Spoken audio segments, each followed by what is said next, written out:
बुटवलदेखि चन्द्रौटासम्म 6 लेनको फराकिलो सडक र तिनाउ नदीमाथि उभिएको सिग्नेचर पुल तयार भएपछि यो क्षेत्रको मुहार फेरिनेछ। पूर्व पश्चिम यात्रामा निस्किएका यात्रुहरूले नारायणघाटदेखि बुटवल हुँदै चन्द्रौटासम्म पुग्दा विकसित नेपालको छल्को पाउनेछन्।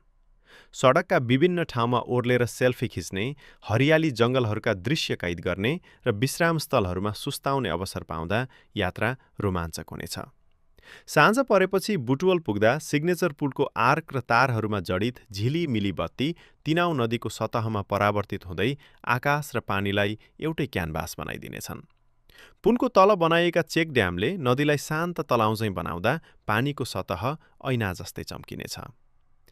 त्यही किनारमा दीप प्रज्वलनसहितको सन्ध्या आरती, शङ्खको ध्वनि, अगरबत्तीको सुवास र पानीमा हल्लिने बत्तीका छायाले वातावरण आध्यात्मिक र सौन्दर्यपूर्ण बन्नेछ।